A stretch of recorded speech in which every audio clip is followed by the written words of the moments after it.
Every time I travel, I feel so lucky to come back to this city. I feel so lucky that I was born here. I think it's one of the most beautiful cities in the world. And the more I travel, the more I'm sure of it. Lisbon is popular with many other travellers as well. But for many locals, Portugal's capital is hardly affordable. What's it like for young people to grow up and live here?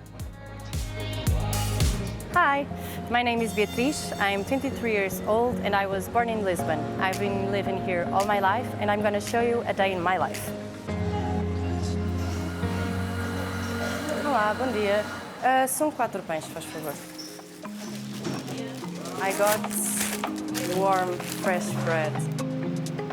Beatriz recently moved to a suburb of Lisbon. She used to live in her parents' home in the city centre. She can now afford a room of her own because her boyfriend was able to buy an inexpensive apartment from an acquaintance.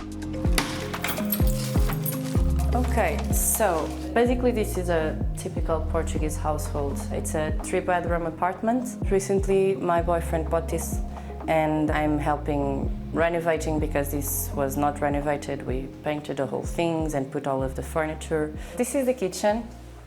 There are quite a few things that I can say about the kitchen and specifically Portuguese. So first of all, espresso machine, really important. Second of all, spices. Beatriz is having breakfast with 2 of her 3 roommates, one of whom is her boyfriend, Francisco. All are trained actors. They share the kitchen, living and bathroom, and the housework too. This is also something I've realized. There's not in a lot of European households, which is the tradition of drying the clothes outside. At least a lot of people tell me they think it's really weird in Lisbon or they're fascinated by it. And it's just, we have a lot of sun and actually this is ready to take off. In Portugal, young people move out of their parents' home at an average age of 29. In Lisbon in particular, that has to do with the rents rising much faster than the wages.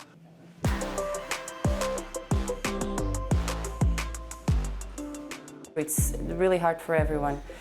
So my parents recently moved to different homes, but they were looking for about 2 years before they could move out. And we only moved out because we were expelled by our landlords. And that is something that is happening to a lot of people I know who grew up in the center of Lisbon or in historical areas. After finishing her studies, Beatriz tried to make her way as a freelance actress. She's had to endure long stretches without getting roles. Currently, though, she's preparing for a film role for which she's been cast. A lot of the actor's job is to be seated, reading and studying. Like this one, I already studied this text, but the director has some references here in the script, either names or musicians. I then go look for them. I search and I investigate, and then I have to start thinking of the character and the emotional beats. In the afternoon, she has to head to the Old Town. She's late, but luckily so is the train. Almost all European countries I visited had better public transportation than Portugal. We have a decent amount of coverage. We just don't have a decent amount of trains or buses, so they're not as regular as they should be. Until she turns 24, Beatriz has a free monthly ticket. The government tries to create incentives and tax breaks to motivate young people to stay in Portugal. 1 in 4 people born in Portugal is now living abroad, a higher proportion than any other EU state.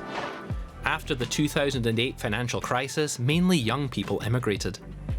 The majority of families lost almost everything they had saved or had to sell houses or lost a lot of things and never came back to the same quality of life they had.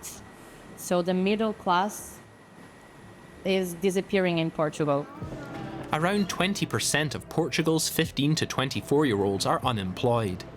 Beatriz works a second job as a tour guide. I started to do the tours 2 years ago or so. I do them usually 2-3 times a week. It depends on the amount of bookings we have.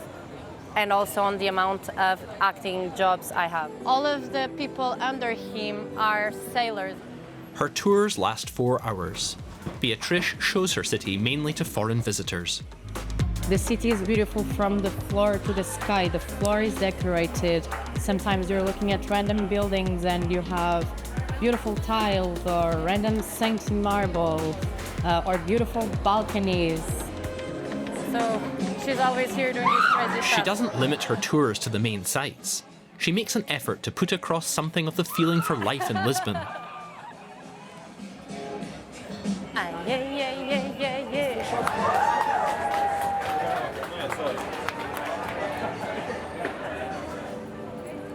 Everyone also calls it Rua Cor-de-Rosa, which is Pink Street in Portuguese. The tour puts in stops so the visitors can sample Portuguese specialities. Beatriz tells them a little about their history and the local cuisine and its culture.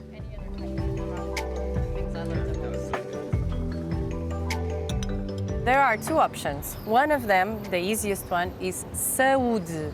So, saúde. And then there's the hardest option, that is a nossa. And we usually say with this like singing, a nossa. We do like, ah.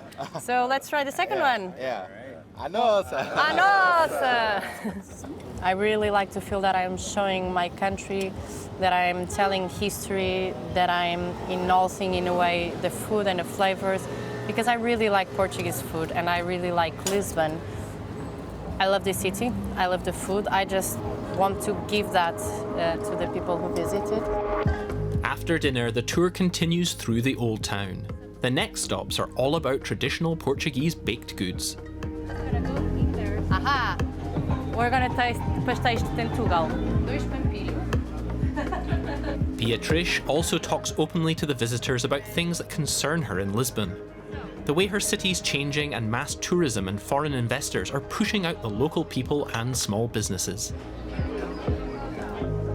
This whole part of the city, the part of Rocio, used to smell like coffee because of these types of shops. She hopes she'll be able to move back to the city centre again someday. I want to come back to the city.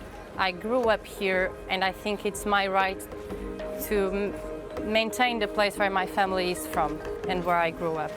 The second reason is because gentrification also comes with globalization and the lose of the identity of the city and the culture.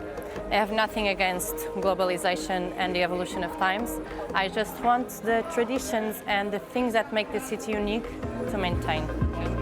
Beatriz herself makes a living from tourists, but she tries to influence developments and impart an appreciation for Lisbon's culture to the visitors. She winds it up with shots of the Giginha cherry liqueur, a tradition in itself.